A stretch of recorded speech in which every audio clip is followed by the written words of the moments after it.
ఆంధ్రప్రదేశ్ రాష్ట్రం ఏర్పడకుండా కనుక ఉండుంటే భాషా ప్రాతిపాదికన తెలంగాణ ఈ రోజున మహారాష్ట్రలోని తెలంగాణ పూర్తి తెలుగు రాష్ట్రం వెళ్ళేది కదా. మహారాష్ట్రలోని నాందేడ్, పర్బని, బీడ్, ప్రస్తుతం సంభాజీనగర్ అయిన ఔరంగాబాద్, ఉస్మానాబాద్ జిల్లాలో కొంత భాగం, కర్ణాటకలోని గుల్బర్గా, బీదర్, రాయచూరులో కొంత భాగం కలిసి ఉంది. 1956 అదే భాషా ప్రాతిపాదికన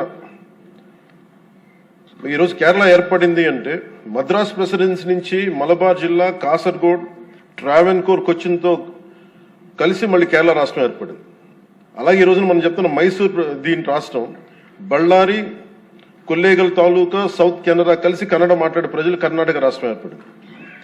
బాంబే ప్రావిన్స్, మహారాష్ట్ర, గుజరాత్ ప్రత్యేక రాష్ట్రాలుగా ఆవిర్భవించాయి. తర్వాత పంజాబ్, హర్యానా,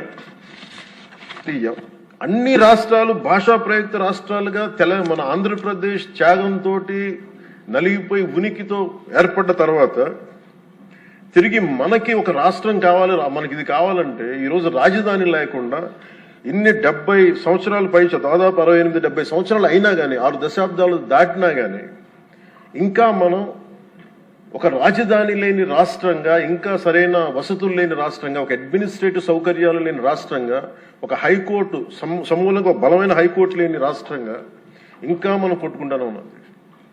ఇది నిజంగా చాలా ఆవేదన కలిగించేది, చాలా బాధ కలిగించేది. ఒకసారి అనిపిస్తుంది అసలు భాషా ప్రయుక్త రాష్ట్రాల ఏర్పాటుకు లేకుండా ఉండి ఇంకోలా ఉండేదేమో పరిస్థితి అని. మన అన్ని రాష్ట్రాలకి దేశం మొత్తం మీద మనకి జాగ్రఫీలు మార్చి మన జాగ్రఫీని తుడిచిపెట్టేసుకుని అటు ఇటు ఇంకా కొట్టుకుంటా ఉన్నాం. ఒక క్యాపిటల్ లేదు, ఇంకోటి లేదు. ఇవన్నీ నేను ఆలోచించే 2014లో బేషరతుగా ఎలాంటి కండిషన్స్ లేకుండా ఒక 4 దశాబ్దాల అనుభవం ఉన్న వ్యక్తి, నాయకుడు, ఆయనలాంటి వ్యక్తి చేతిలో ఆంధ్రప్రదేశ్ ఉంటే చాలా బాగుంటుంది. ఆయన నిర్ణయం తీసుకున్నారు అమరావతి రాజధానిగా ఉండాలి అని. అప్పటికి మనం రింగ్ రోడ్స్ ఎన్ని గొడవలు చూసాం. ఎక్కడైనా సరే భూ సమీకరణ అంటే చాలా గొడవలు ఉంటాయి. అలాంటిది 32,000 33,000 పైచిలుకు ఎకరాలు తీసుకుంటున్నప్పుడు 80 to 90% చాలా సజావుగా సాగింది. అది నేను ఆ రోజుల్లో ఉన్నాను. ఉన్నప్పుడు కొన్ని పరిస్థితులు వచ్చినాయి. ఉదాహరణకి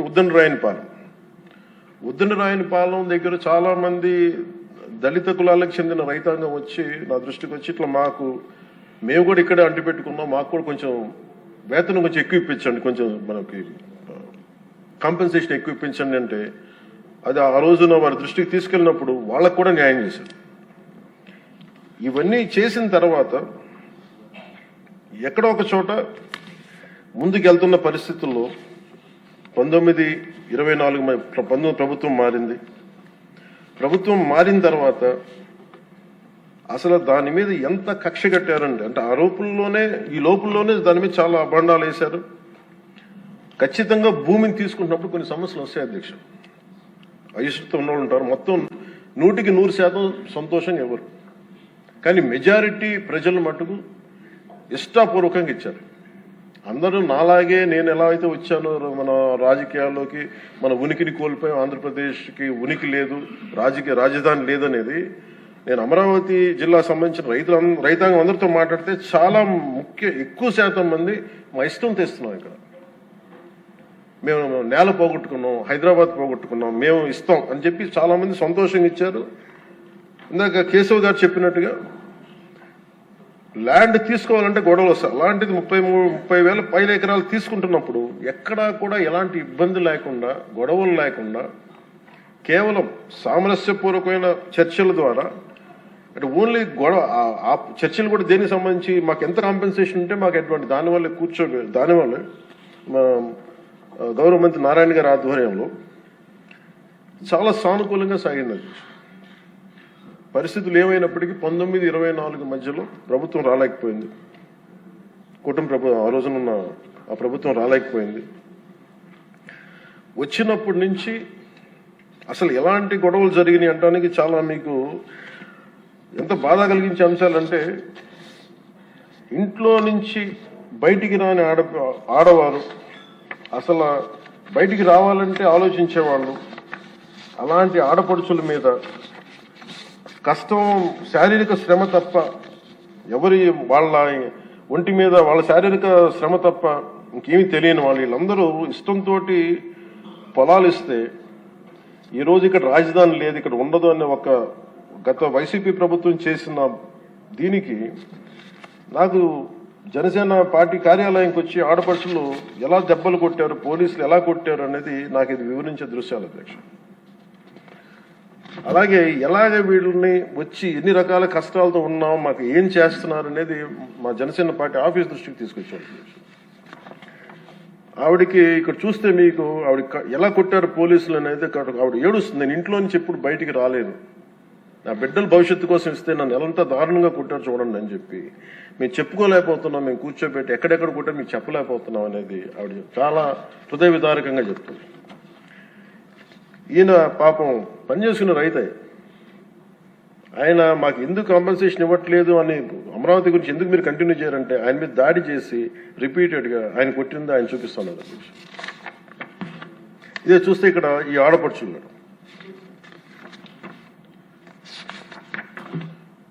నేను వీళ్ళకి మద్దతుగా వెళ్తే అధ్యక్ష మొత్తం ముళ్ళ కంచెలేసి కూర్చోబెట్టాను పోలీసులతో.